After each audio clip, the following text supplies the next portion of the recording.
catalyst. This is the fourth video of electrochemistry chapter that of class 12th. So इस chapter में हम पढ़ेंगे standard hydrogen electrode और Nernst equation. मैंने last video में electrochemical series समझाई थी, उसमें एक वर्ड बोला था कि आप स्टैंडर्ड हाइड्रोजन इलेक्ट्रोड की एक वैल्यू लिख लो.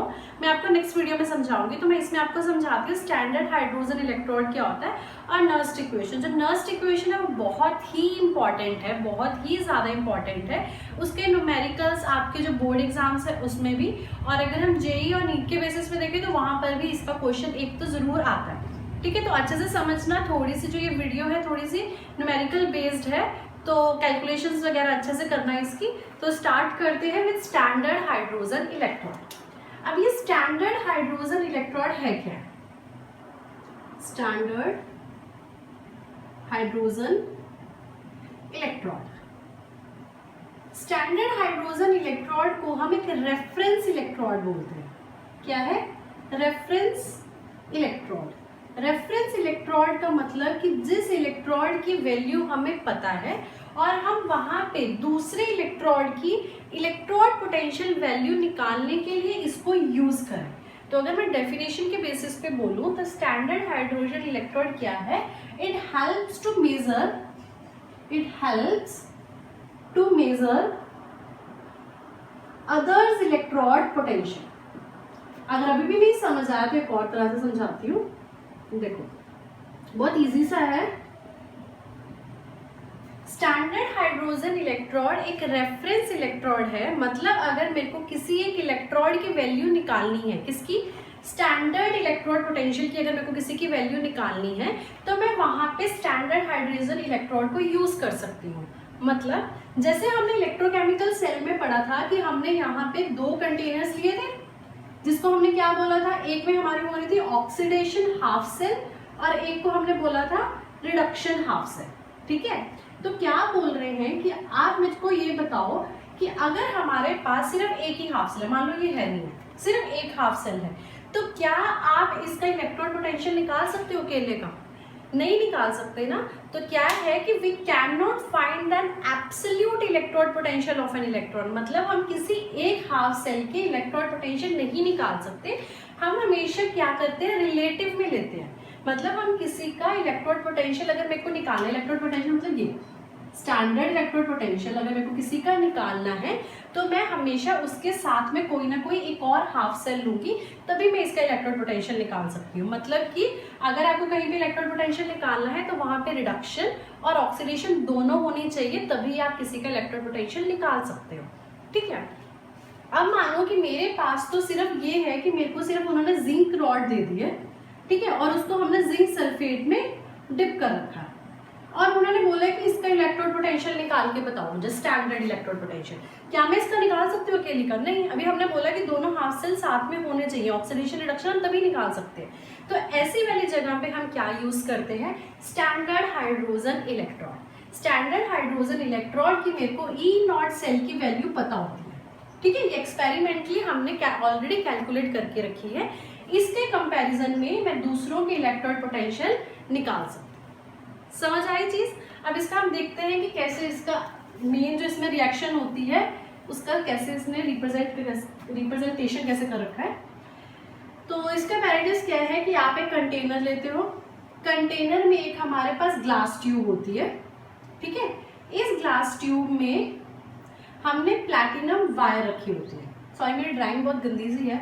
ठीक है, प्लैटिनम वायर. ये प्लैटिनम वायर क्या है? Platinum electrode. यानी कि हमारा इस कंटेनर में जो ये ग्लास ट्यूब, हमने ये कंटेनर है, ये ग्लास ट्यूब है, इस ग्लास ट्यूब में हमने प्लैटिनम वायर लगाई है और ये प्लैटिनम वायर किसकी तरह एक्ट कर रही है? एक इलेक्ट्रोड की तरह एक्ट कर रही है. ठीक है, ग्लास ट्यूब में. और यहाँ पे जो ये प्लैटिनम वायर है, हमने यहाँ पे एक प्लैटिनम की कॉइल लगाई हुई है, प्लैटिनम कॉइल, और ये ब्लैक कलर की प्लैटिनम कॉइल. ठीक है, ब्लैक कोटेड प्लैटिनम कॉइल. ठीक है, और हमने इसको डिप कर रखा है एक एसिड में. ठीक है, ये भी लिख लो, ये है प्लैटिनम ब्लैक, और इसको हमने डिप कर रखा है एसिड में, जैसे HCl में ऑफ 1 मोलर कंसंट्रेशन. ठीक है, और यहाँ पे हमने एक पाइप लगाई हुई है फॉर हाइड्रोजन गैस। हम यहाँ से हाइड्रोजन गैस को पास करेंगे एट 1 बार और 1 ATM।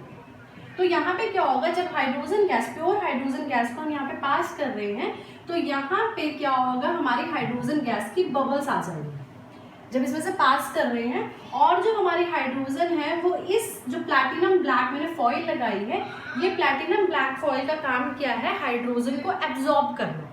ठीक है, तो जब यहाँ पे प्लैटिनम ब्लैक जो है ये हाइड्रोजन को एब्जॉर्ब करेगा, तो ये क्या करेगा, प्लैटिनम ब्लैक हमारे हाइड्रोजन को, और यहाँ पे देखो क्या है, यहाँ पे हमारे H पॉजिटिव आयंस हैं, तो ये हाइड्रोजन ये गैसेस है उसके बबल्स, तो यहाँ पे प्लैटिनम ब्लैक क्या करेगा, इस H पॉजिटिव को और हमारे हाइड्रोजन को क्या करेगा, एक इक्विलिब्रियम में ले आएगा। ठीक है, यहाँ तक चीज समझ आई इसका मेन। अब यहाँ पे मेन बात क्या है, अब कुछ इसके मेन पॉइंट्स लिखते हैं। मेन पॉइंट्स का देखो, आपको मेन कंस्ट्रक्शन तो समझ आ गई है ना, अगर थोड़ा बहुत कुछ डाउट भी है तो भी क्लियर हो जाएगा। अब हमने क्या बोला है कि अगर मेरे पास कोई एक इलेक्ट्रोड पोटेंशियल हाफ सेल है, तो वहां पे हम स्टैंडर्ड हाइड्रोजन इलेक्ट्रोड को लगा के किसी एक का इलेक्ट्रोड पोटेंशियल निकाल सकते हैं। ठीक है, अब वहां पे हम कैसे लगाएंगे इसको, एनोड की तरह लगाएंगे, कैथोड की तरह लगाएंगे।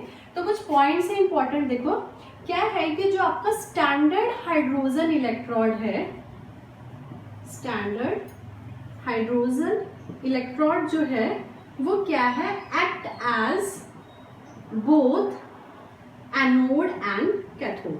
तो आपका जो स्टैंडर्ड हाइड्रोजन इलेक्ट्रोड है, जिसको हम क्या बोलते हैं, शी भी बोलते हैं, SHG। ठीक है, ये क्या है, anode as well as cathode, दोनों की तरह काम कर सकता है। अगर आपके पास उन्होंने ऑलरेडी एक हाफ सेल दी है, अगर वो कैथोड है तो आप वहां पे इसको एज एन एनोड लगा देना, अगर कहीं पे ऑलरेडी एनोड है तो आप यहाँ उसको क्या करोगे, इसको एज अ कैथोड लगा दोगे। अभी हम रिएक्शंस भी देखेंगे कि कैसे काम करता है ये। उसके बाद क्या है नेक्स्ट, कि जो आपका, मैंने क्या बोला था, अगर रेफरेंस इलेक्ट्रोड है तो ये क्या लिख सकते हैं हम इसको, act as a reference electrode. ठीक है, अगर ये रेफरेंस इलेक्ट्रोड है तो मेरे को इसकी वैल्यू भी पता होगी। तो याद रखना कि जो स्टैंडर्ड हाइड्रोजन इलेक्ट्रोड है उसकी E0 सेल की वैल्यू क्या होती है, 0। याद कर लो, ये जो SHE है उसकी इलेक्ट्रोड पोटेंशियल की जो वैल्यू है, स्टैंडर्ड इलेक्ट्रोड पोटेंशियल की जो वैल्यू है वो क्या है, 0।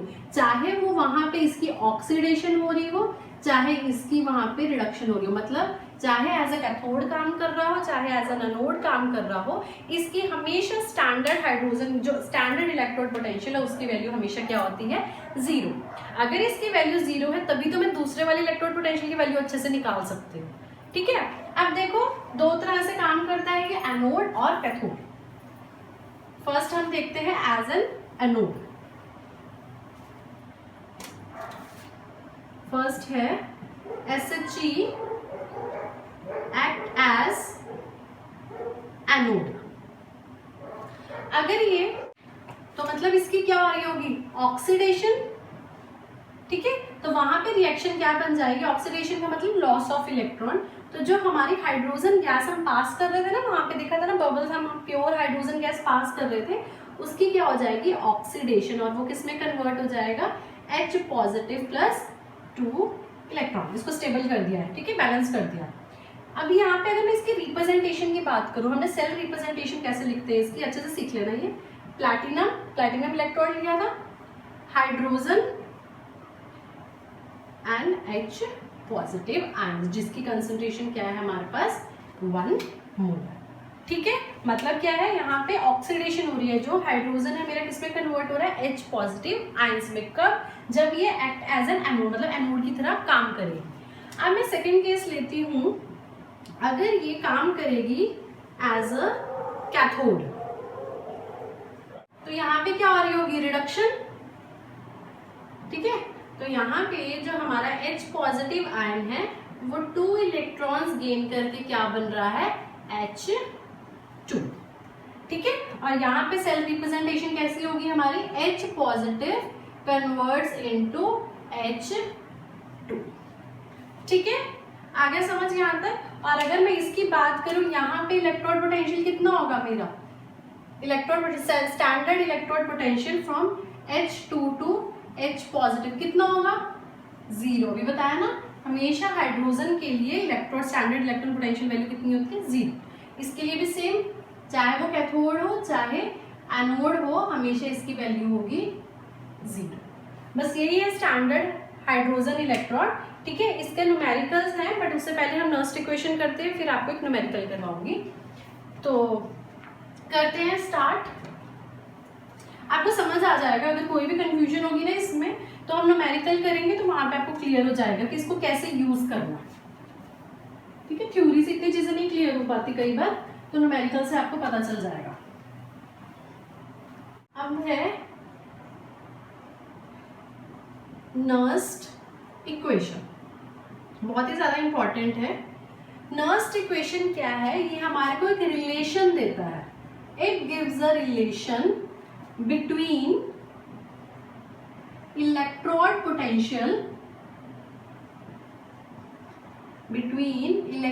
potential and concentration of electrolytes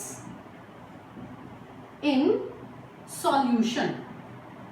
ठीक है, जो भी आपका इलेक्ट्रोलाइट होगा, जो भी हमारा नीचे सॉल्वेंट होगा, उसके जो आयंस हैं उनके बीच में और इलेक्ट्रोड पोटेंशियल के बीच में एक रिलेशन देता है, जिसको हम क्या बोलते हैं नर्स्ट इक्वेशन। और ये हमारे को किस चीज में हेल्प करता है, it help to find electrode potential. किसी भी इलेक्ट्रोड के इलेक्ट्रोड पोटेंशियल निकालने में हेल्प करता है। ठीक है, अब हम न्यूमेरिकल पहले फॉर्मूला देखते हैं। फॉर्मूला देखो क्या है इसका, मैंने क्या बोला, रिलेशन है between electrode potential and ions के बीच में जो भी कंसंट्रेशन होगी आयंस में, तो हमारा फॉर्मूला है E is equals to E not cell minus 2.303 RT upon NF log of product upon reactant, concentration of product upon reactant. Concentration का हम स्क्वायर ब्रैकेट्स में लिखते हैं। तो फॉर्मूला क्या है, इसको एज इट इज याद कर लो फॉर्मूले को। ठीक है, क्या है, E is equals to E not cell minus 2.303 RT upon NF log of concentration of product upon concentration of reactant. अब क्या है, ये E क्या है हमारा, इलेक्ट्रोड पोटेंशियल। किसी भी इलेक्ट्रोड का जो भी आपको सेल रिएक्शन दी होगी उसका electrode potential. E not cell क्या होता है, स्टैंडर्ड। स्टैंडर्ड का मतलब मैंने सारा समझाया है। स्टैंडर्ड इलेक्ट्रोड पोटेंशियल का मतलब कि जब आपकी कंसंट्रेशन क्या हो, 1 मोलर हो, टेम्परेचर 25 डिग्री सेल्सियस हो या 298 केल्विन हो और प्रेशर हमारा 1 atm हो, तो वहां पे जो इलेक्ट्रोड पोटेंशियल आता है उसको हम क्या बोलते हैं, स्टैंडर्ड इलेक्ट्रोड पोटेंशियल। ठीक है, अब ये R क्या है, R हमारा क्या होता है, गैस कांस्टेंट, जिसकी वैल्यू क्या होती है 8.314 जूल पर केल्विन पर मोल। ठीक है, T क्या है, टेम्परेचर कितना लेते हैं हम, 298 केल्विन, क्योंकि ये क्या करते हैं, हम रूम टेम्परेचर पे लेते हैं। ठीक है, उसके बाद F क्या है, फेरेडेज कांस्टेंट। क्या होती है फेरेडेज कांस्टेंट की वैल्यू, 96500 कूलम। ठीक है, log of concentration of product upon concentration of reactant, मतलब जो भी आपकी रिएक्शन गिवन होगी वहां पे प्रोडक्ट की कितनी कंसंट्रेशन है और रिएक्टेंट की कंसंट्रेशन कितनी है, वो आपने वैल्यू पुट करनी है। अब रह गया N। ये N क्या है, N gives the value of electron. Electron की वैल्यू देगा, कौन से इलेक्ट्रॉन, जो इलेक्ट्रॉन हमारे रिएक्शन में ट्रांसफर हुए हैं। मतलब अगर ऑक्सीडेशन हुई है तो कितने इलेक्ट्रॉन लॉस, मतलब कितने इलेक्ट्रॉन लूज हुए हैं, और अगर रिडक्शन हुई है तो कितने इलेक्ट्रॉन गेन हुए हैं। जितने भी इलेक्ट्रॉन गेन या लूज हुए हैं उसकी वैल्यू क्या है हमारी, N को रिप्रेजेंट करेगी। ठीक है, यहाँ तक समझ आया। अब देखो, अब हम क्या बोल सकते हैं कि हमारे पास क्या है, E is equals to E not cell minus, आपको पता है इसकी वैल्यू कांस्टेंट है, इसकी वैल्यू भी कांस्टेंट है और इसकी वैल्यू भी कांस्टेंट है। अगर मैं तीनों वैल्यूज को सॉल्व करूं तो हमारे पास आ जाता है 0.0591 upon n log of concentration of product upon concentration of reactant. तो आप मेन जो फॉर्मूला है वो कौन सा यूज करोगे, ये वाला फॉर्मूला याद करोगे। क्यों, आपको पता है आर की वैल्यू तो कांस्टेंट है 8.314, टेम्परेचर की वैल्यू कांस्टेंट 298 केल्विन और फेरेडेज कांस्टेंट की वैल्यू है दैट इज 96500 कूलम्स। ठीक है, तो हमने ये सारी वैल्यू को जब सॉल्व किया, इसके साथ किया, तो हमारे पास आया 0.59 हुआ। आपको जो न्यूमेरिकल्स आएंगे ना, आपको ये वाली ज्यादा यूज नहीं करना पड़ेगा फॉर्मूला, यही वाला यूज करोगे, क्योंकि जितने भी आपको न्यूमेरिकल्स आएंगे ना सारे देख लेना वो रूम टेम्परेचर पर ही होंगे। या तो वहां लिखा होगा कि that reaction takes place at room temperature और द टेम्परेचर इज 298 केल्विन और the temperature is 25 degree Celsius. ठीक है, ज्यादातर यही आएंगे, बहुत एक्सेप्शन केस कहीं होगी कि यहाँ जहाँ पे टेम्परेचर कोई और लिया हुआ हो। ठीक है, वरना यही आएगी। तो आप कौन सा फॉर्मूला करोगे यूज, ये वाला, E is equals to E not cell minus 0.0591 upon n log of concentration of product upon concentration of reactant. कर लिया यार। अब न्यूमेरिकल देखें, सिर्फ इतना ही है देखो नर्स्ट इक्वेशन में। उसके बाद जो नर्स्ट इक्वेशन आएगी इक्विलिब्रियम कांस्टेंट की आएगी, वो मैं आपको नेक्स्ट वीडियो में कराऊंगी, नहीं तो सारा कुछ मिक्स हो जाएगा। ठीक है, अभी हम इस पे न्यूमेरिकल्स करते हैं। अब अच्छा एक और चीज है, ये नोट में लिख लो, चाहे आप नोट में एक चीज लिख लो, concentration of a solid phase, concentration of a solid phase. जैसे कि हमारे पास कोई मेटल है, आपको कोई जब भी रिएक्शन देंगे उसमें अगर मेटल हमारा सॉलिड फेस में है तो आपने उसकी कंसंट्रेशन को क्या लेना है, unity. Concentration of solid phase must be taken as unity, मतलब आपने हमेशा इसकी कंसंट्रेशन को 1 लेना है, 1 मोलर। ठीक है, और दूसरी की अगर कोई आयन होगा तो उसकी कंसंट्रेशन आपको गिवन होगी। देख लेते हैं, हम न्यूमेरिकल करते हैं, आपको वहां से समझ आ जाएगा।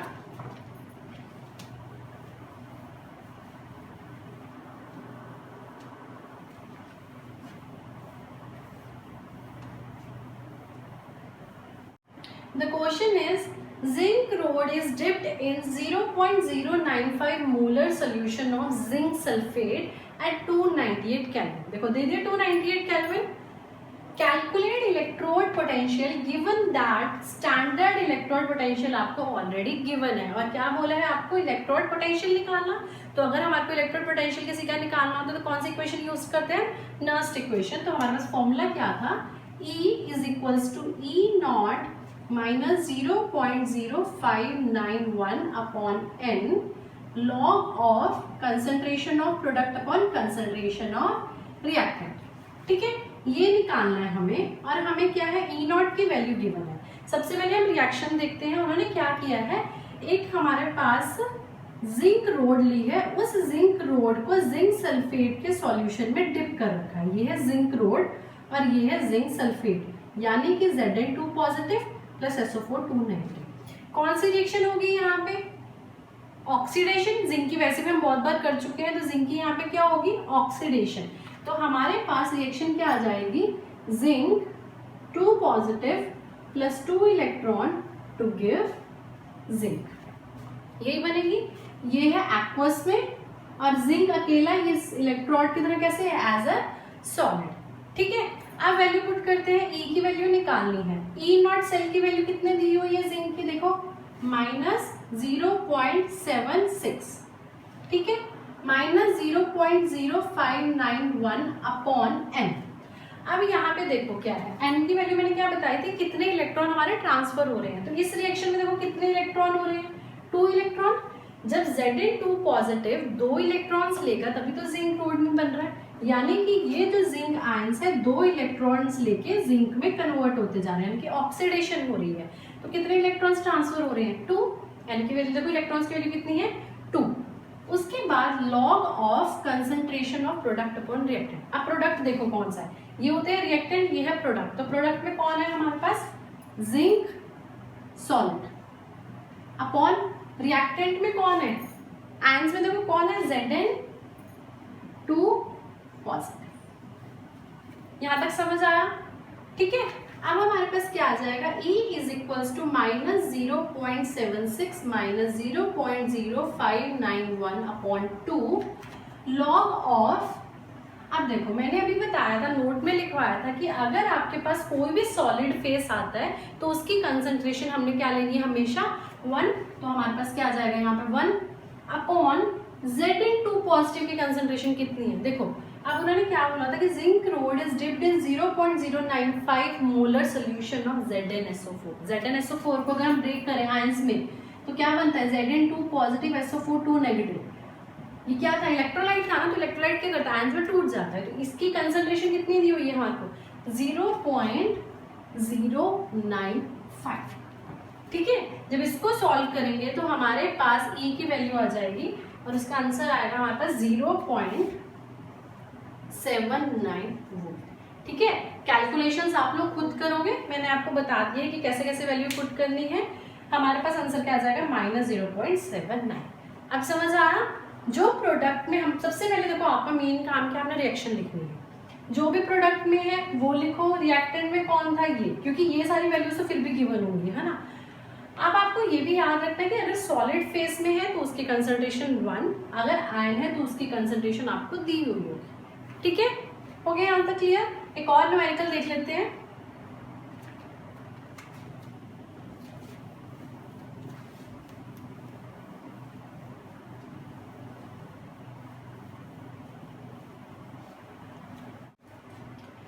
The next question is calculate potential of hydrogen electrode in contact with the solution whose pH is 10। अब देखो मैं स्टैंडर्ड हाइड्रोजन इलेक्ट्रोड करवाया था, उसका क्वेश्चन है ये, अच्छे से समझना। एक और कॉन्सेप्ट है इसमें, आपको क्या बोला है कि आपको पोटेंशियल निकालना है किसका, हाइड्रोजन इलेक्ट्रोड का, जब वो किसी सॉल्यूशन के साथ कांटेक्ट में है और उस सॉल्यूशन का पीएच है 10।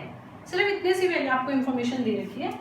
अगर किसी का पीएच 10 होता है, पीएच हमारे को क्या देता था, हाइड्रोजन आयंस की कुछ कंसंट्रेशन देता है, minus log of H positive ions होता है।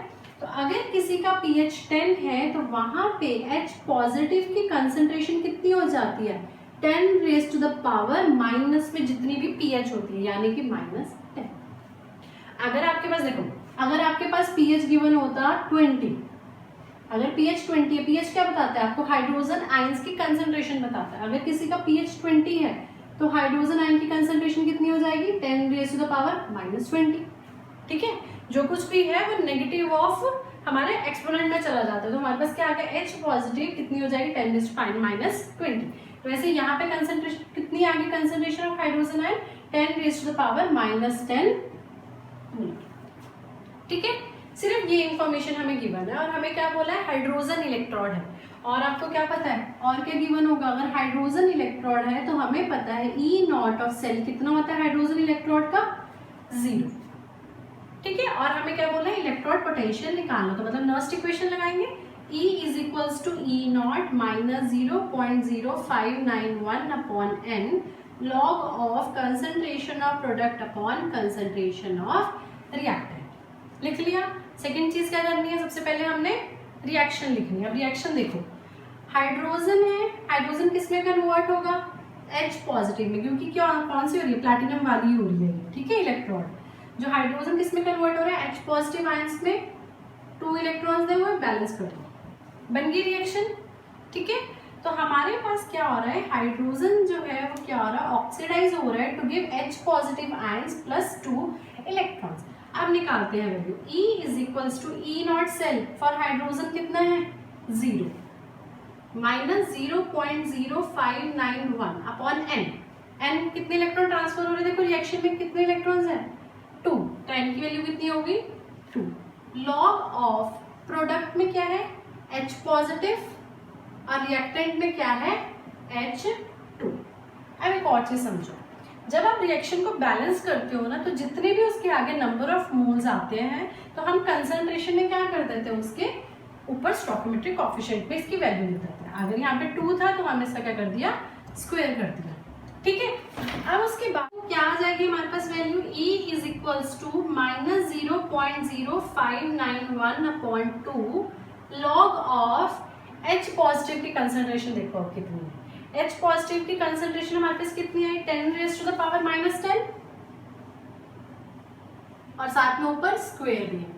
ये देखो हाइड्रोजन अब क्या है, हाइड्रोजन गैस है तो गैस का जब भी आता है तो हम उसके कंसंट्रेशन के बजाय क्या लेते हैं, उसका पार्शियल प्रेशर, और पार्शियल प्रेशर ऑफ किसी गैस का क्या है, इक्वल टू 1। ठीक है, अब इसको सॉल्व कर सकते हो ना आगे, ये 2 आगे आ जाएगा तो हमारे पास क्या आ जाएगा, -0.0591 अपॉन 2 -20 log ऑफ 10। ठीक है, तो जब इसको सॉल्व करेंगे तो हमारे पास आंसर आएगा -0.59 वोल्ट। कैलकुलेशंस आप खुद करोगे ये। ठीक है, समझ आया हाइड्रोजन इलेक्ट्रोड के केस में कैसे करना है। अगर पीएच है तो वहां पे H पॉजिटिव की कैसे कंसंट्रेशन निकालनी है, देख लो कैसे कैसे वैल्यूज पुट करनी है।